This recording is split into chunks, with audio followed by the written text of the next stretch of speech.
I thanked my boss for a $2K bonus. He said it was $95K and someone was skimming my paychecks. On the Friday after Memorial Day, my 7-year-old said, "Mom, why is your pay smaller but you're smiling like it's good?" He squinted at my face like he was trying to do kid math on adult emotions. I didn't shout, I didn't blame anyone, and I didn't turn it into a scary moment. I made one small change. I opened a note on my phone titled Pay Timeline and typed his sentence word for word. Because 20 minutes later, I'd thank my boss for a $2,000 bonus, and he'd tell me it was supposed to be $95,000. My name is Jamie. I'm 31. I live outside Phoenix, Arizona, where mornings are bright, summers are brutal, and everyone you know is either job hunting or job stressed. I'm a project coordinator at a mid-sized logistics company. Not glamorous, but stable, or at least I thought it was. My son is Eli. He's 7. He notices everything, especially when adults are trying to pretend everything is fine. And my boss, Martin, is 48. He's the kind of manager who's strict about deadlines but fair about credit. I'd been on a big project for 6 months. A vendor consolidation, long hours, tight deadlines, lots of tiny moving parts. When it finally shipped clean, Martin called me into his office. He smiled and said, "Nice work, you earned this." Then he handed me a printed note from finance. Spot bonus approved. I thanked him. I said, "Thank you for the $2,000. I really appreciate it." Martin blinked. Not the polite blink, the confused blink. He said, 2,000? I nodded. "Yeah," I said. "It hit this morning." Martin turned his monitor toward me. He clicked into a payroll dashboard, typed my employee ID, and stared. Then he said, slow, "Jamie, this says 95,000. 95,000. I laughed once because it sounded impossible. "Okay," I said. "That's definitely not what I got." Martin's face didn't soften. It tightened. He said, "Are you sure? Check your bank right now." So I did. Bank deposit, $2,031.44. $2,000 after taxes. Not 95. Martin leaned back and went quiet, and that quiet felt heavy. Then he said the sentence that made my stomach drop. "Someone has been skimming you," he said. Skimming.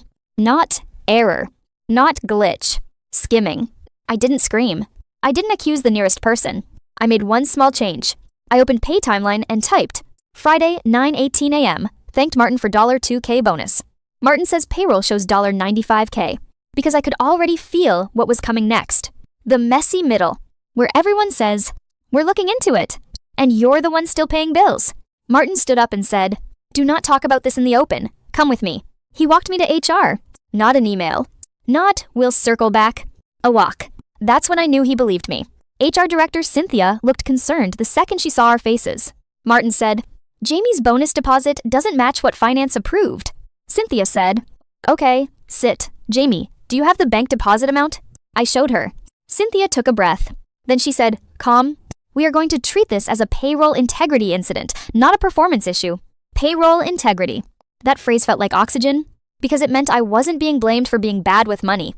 Cynthia opened a case ticket. HR ticket subject. Payroll discrepancy, urgent. Then she asked me, "Have you noticed anything off with your pay before?" I paused. Because here's the truth. I had, but I blamed myself. I said, "I thought I was just always behind." Cynthia nodded gently. "After this meeting," she said, "I want you to pull your last 12 pay stubs. We'll compare." Compare. Receipts. I nodded. Then Cynthia said, "Jamie, don't change anything yet. Don't reset passwords. Don't confront anyone. We need to preserve evidence." Preserve evidence. My heart pounded, because now it wasn't just getting my money. It was finding out who did it. Martin looked at me and said, "I'm sorry. I need you to stay calm."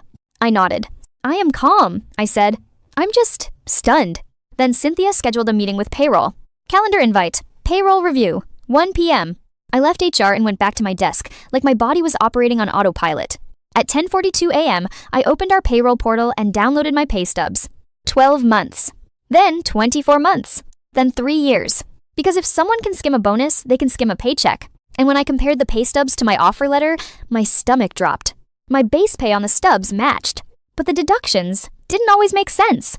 There were small adjustment lines that came and went. $38, $64, $112. Not huge, just enough to disappear into groceries. I felt cold, because skimming doesn't work if it's obvious. Skimming works when it looks like life. I added it to Pay Timeline.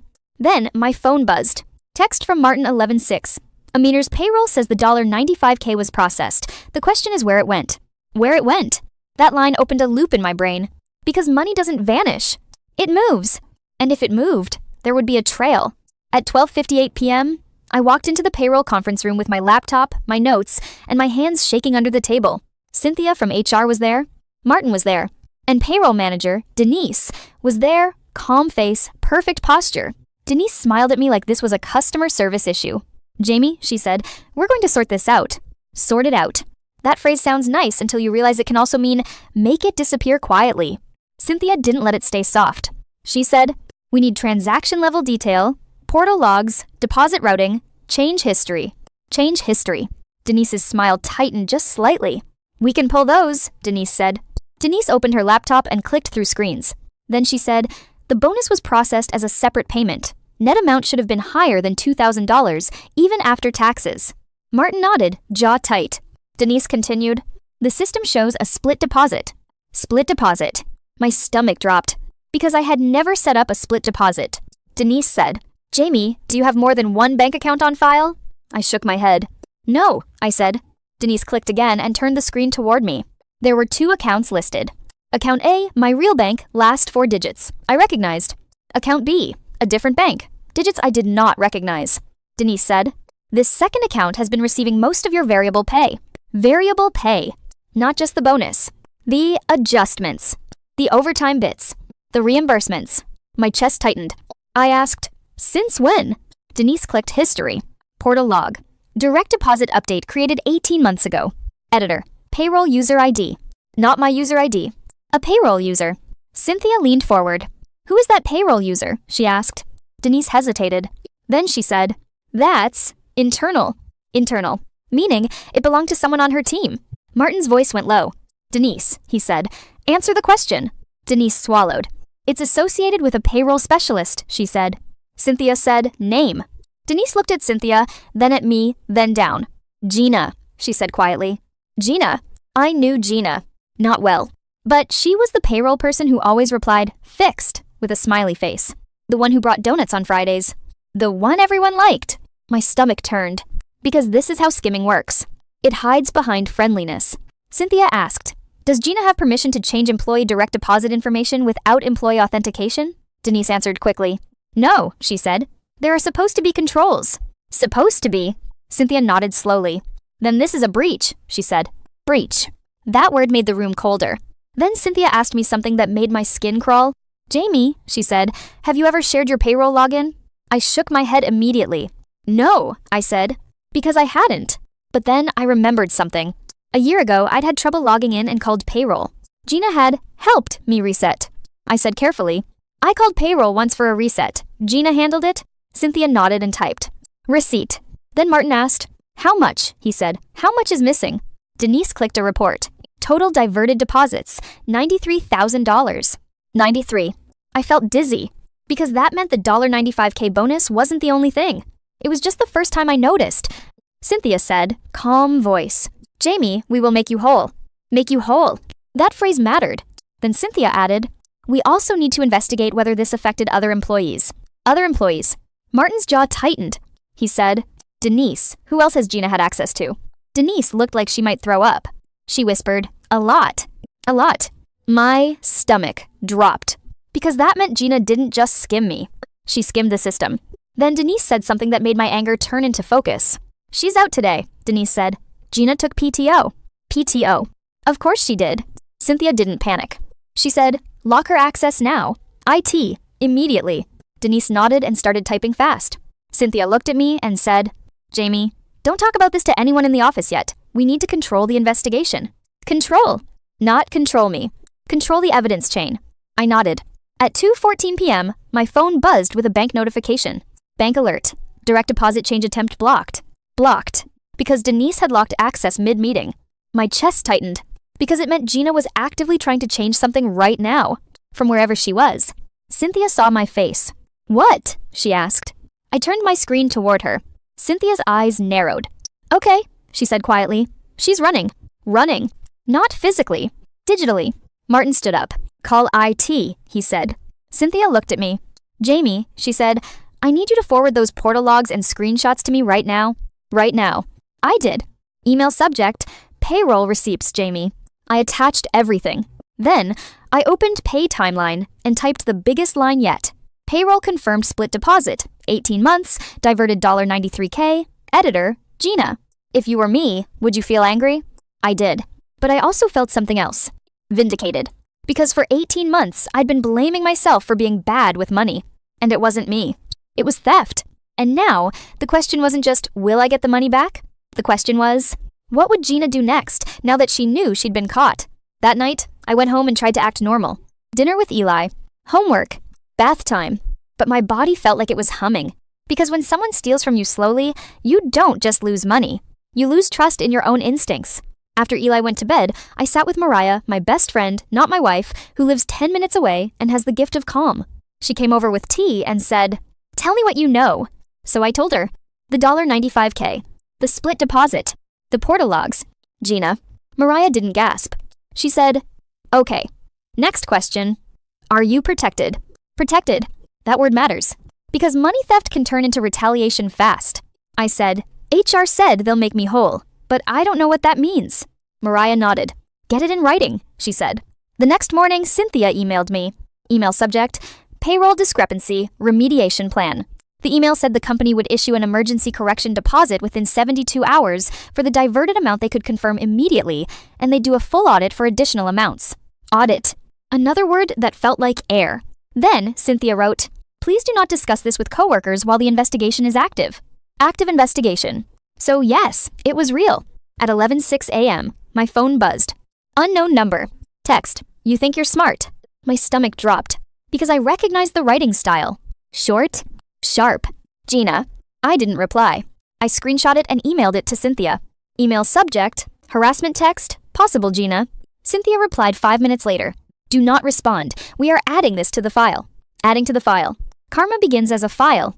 At 2:44 p.m., Martin called me. He sounded angry in a controlled way. Jamie, he said, we pulled a list. You weren't the only one. Not the only one. My chest tightened. Martin continued, we found 7 employees with unexplained split deposits. Some are small. Yours is the largest. Largest. I swallowed. Because that meant Gina targeted me more aggressively. And I had to guess why. I was the organized one. The one who never complains. The one who doesn't ask questions. I had been easy. Here's what I should have noticed earlier. When you're the employee who never makes noise, you're also the employee people assume won't fight back. At 4:12 p.m., our IT department sent a notification. Email subject, security update, payroll access restrictions. They announced multi-factor authentication and a new rule. Direct deposit changes require employee confirmation. Employee confirmation. The system was changing because Gina exploited it. Then the big twist came. Gina didn't just skim. She also edited my year-end tax form access. HR discovered my W-2 inches the portal had been reissued twice. Reissued. Meaning, someone changed something. Cynthia told me, this may affect your taxes. We're bringing in outside counsel. Outside counsel. That's when I realized the company was scared.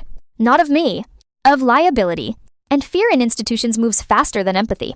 At 6:38 p.m., I got the first correction deposit. Bank alert.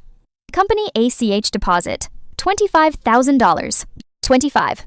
Not 93. Partial. Cynthia had said 72 hours for the first portion, so I didn't panic. I documented. I wrote it in Pay Timeline. Then Gina showed up at the office. Not at my desk. In the lobby. Security stopped her. How do I know? Because Martin emailed us. Email subject. Do not engage, security incident. He wrote, Gina attempted entry. Security handled. HR will follow up. Attempted entry. That meant she was desperate. That night, Mariah asked me, do you want to press charges? Press charges. High stakes. I took a breath. I want my money back, I said. And I want my name clear. Name clear. Because my biggest fear wasn't just the money. It was being labeled difficult at work for asking for what was mine. Then, Cynthia called me. Her voice was calm but direct. Jamie, she said, we believe Gina used internal access to divert variable pay. We are involving law enforcement. We're also offering you an employment attorney consult covered by the company. Covered? That was smart, because they wanted to protect themselves by helping me. Cynthia added, do you have any other suspicious emails, password reset notices, or portal alerts from the last 2 years? I paused. Then I remembered. A year ago, I'd gotten an email I ignored. Email subject. Direct deposit change confirmation. I had assumed it was spam.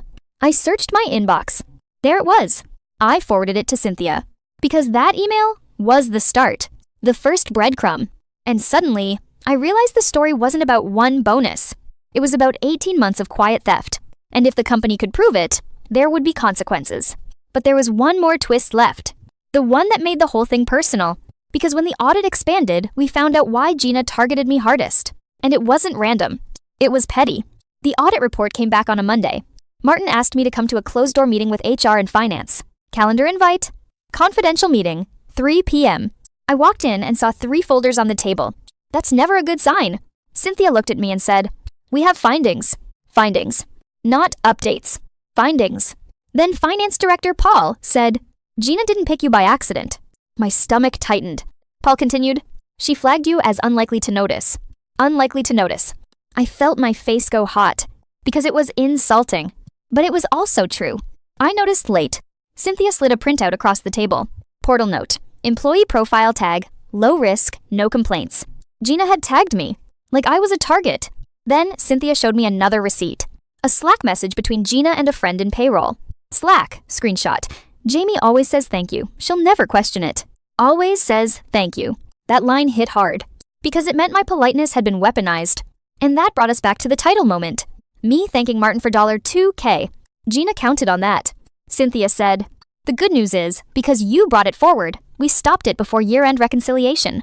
Stopped it. Then she said the sentence that mattered. "We will pay you the full amount owed, plus a corrective adjustment."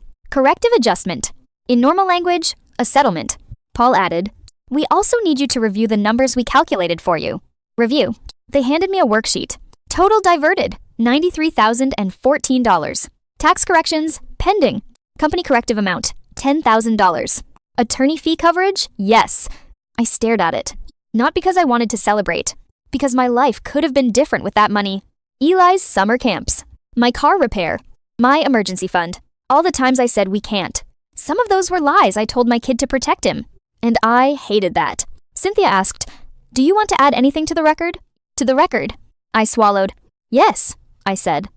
I want it documented that Gina attempted to contact me after the investigation started. I handed them the harassment text screenshot. Cynthia nodded. "We already have it," she said. "And we have more." More. They showed me security logs. Building log. Gina denied entry. 5:12 p.m. HR note. Employee attempted contact. Then Paul said, "Law enforcement has been notified." Notified. I kept my face calm. But inside, I felt something settle. Karma. Not mystical. Paperwork karma. After that meeting, I picked Eli up from school and took him for ice cream on a Monday, which we never do. Eli asked, "Is it a special day?" I smiled softly. "Yeah," I said. "We got something back that belonged to us." He nodded like he accepted that without needing details. That night, I got an email. Email subject. ACH payment confirmation, corrective deposit scheduled. Scheduled. Then I got a bank alert the next morning. Bank alert. Company ACH deposit, $78,014. The rest. My hands shook as I stared at the number. Not because I love money, because I love safety. And money is safety. Then the last piece hit. A letter from the IRS portal. Tax form correction notice. The company had to issue corrected documents, meaning Gina's actions had triggered government attention. And that's the kind of karma that doesn't forget. Gina's final consequence came through a coworker, not gossip, just reality. A coworker said quietly, Gina was walked out. Walked out. And later, a month later, Martin told me, she's facing charges.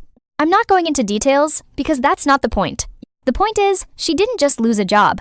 She lost trust. And the system doesn't give that back easily. Then Martin asked me something I didn't expect. He said, Jamie, why did you thank me for $2K? I blinked. He continued, not in a bad way. I mean, you should have gotten more recognition for this project. I swallowed. I'm used to small wins, I admitted. Martin nodded slowly. Then he said, stop being grateful for crumbs. Crumbs. That line was my real lesson. Because my whole adult life, I'd been trained to be grateful for whatever showed up. Even if it was wrong. Even if it was stolen. And now I understood. I didn't become difficult by asking questions. I became accurate. And accuracy is what stopped the theft. Final update. It's been a year. The company implemented new payroll controls. 2-factor authentication. Employee confirmation for deposit changes. Monthly reconciliation for variable pay. They didn't do it because they suddenly became ethical. They did it because the risk became real. I got promoted. Not because I demanded it as revenge. Because Martin watched how I handled a crisis. Calm. documented, direct. And I changed too. I stopped apologizing for asking for what's mine. Eli still doesn't know every detail because he's a kid. But he knows one thing. His mom doesn't get pushed around quietly anymore. And I think that's a good lesson for a 7-year-old. If you're listening, here's what I want you to take from this. If your pay feels off, don't shame yourself first. Check facts. Download your stubs. Compare your deposits. Look at your portal logs. Talk to HR in writing. Because sometimes money stress isn't just budgeting. Sometimes it's a person counting on you, not noticing. And if you like calm, long story times like this, with receipts, clean timelines, and a real ending, subscribe. That's what we do here. Here's what we learned from this story. If something feels off, don't shame yourself first. Check facts. Tiny adjustments on pay stubs can hide big problems over time. Don't confront coworkers first. Preserve evidence and use HR channels. Protect your accounts, change passwords, enable MFA, freeze credit if needed. Politeness is not protection. Documentation is. Karma often shows up as records, audits, and consequences people can't charm away. If you like calm, realistic, long story times with receipts and real closure, subscribe to the channel. And comment this, would you go to HR first or a lawyer first?